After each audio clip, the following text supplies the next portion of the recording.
Velkommen til vores lille undervisningsvideo. For at bestille billeder hos Bedre Skolefoto skal du lære at bruge vores beskæringsværktøjer. Beskæringsværktøjerne på de forskellige produkter er ikke helt ens, men principperne er ens for dem alle sammen. Vi vil nu vise dig, hvordan du bestiller et billede monteret i glas og ramme. Øverst på siden kan du se alle de billeder, vi har taget af dit barn. Hvis vi har taget mere end 8 billeder af dit barn, vil der være en scrollbar, du kan benytte for at se alle billederne.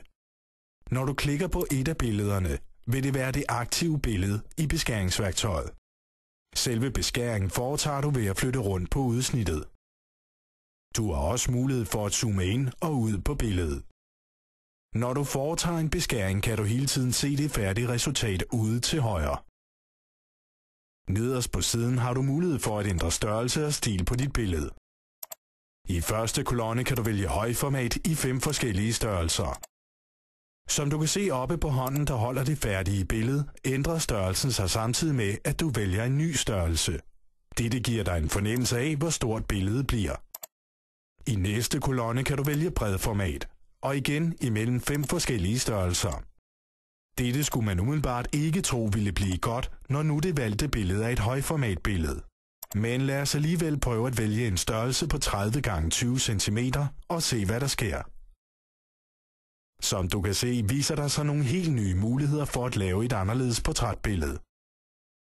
Det samme gør sig gældende for størrelserne i tredje kolonnen, nemlig de kvadratiske størrelser.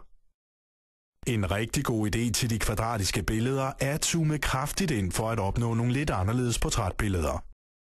På denne måde har du mulighed for at få en rigtig god serie af billeder, som vil præsentere sig på en kreativ og spændende måde.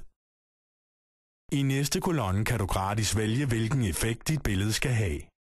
Som standard vil det være i farve, men du kan med et museklik ændre det til et sort-hvid billede.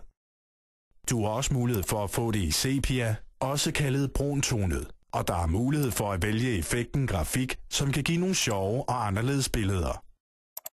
I kolonnen alurammer har du mulighed for at vælge farve på din aluminiumsramme. Du kan vælge mellem 3 forskellige farver, og du kan med det samme se, hvordan resultatet kommer til at se ud.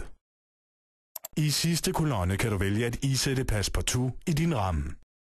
Når du vælger at isætte passepartout, opnår du noget mere dybde i billedet, og resultatet bliver langt mere eksklusivt. Hvis du ikke ønsker passepartout, vælger du bare ingen. Som du måske allerede har bemærket, kan du hele tiden se prisen for det færdige billede nederst til højre. Når du er færdig med din beskæring, valg af størrelse osv., lægger du billedet i kurven. Som du kan se, ligger der nu 4 produkter i kurven. Dette skyldes, at vi allerede har været inde og købe nogle af de andre produkter. På hver linje i kurven er der en beskrivelse af produktet, så du ikke er i tvivl om, hvad du har bestilt. Læg mærke til, at der på hver linje i kurven er mulighed for at trykke på Rediger.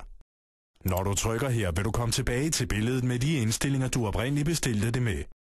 Du har nu mulighed for at finjustere din beskæring, eller bare at se præcis, hvad du bestilte. Vær opmærksom på, at der nu ikke længere står Læg i kurven, men Opdater i stedet for. Vi trykker nu Opdater for at komme tilbage til kurven. Hvis du ønsker flere ens produkter, kan du ud for hver linje angive, hvor mange billeder du vil have. Du trykker på plus eller minus for at ændre antallet. Du har nu set, hvordan beskæringsværktøjet til bestilling af billeder monteret i glas og ramme fungerer. Som sagt er alle beskæringsværktøjerne ikke ens, men hvis du sidder og leger lidt med tingene, er vi helt sikre på, at du sagtens skal finde rundt i det. Vi håber, du vil finde vores hjemmeside og alle dens mange muligheder spændende, og ønsker dig god fornøjelse med at bestille nogle rigtig gode portrætbilleder af dit barn.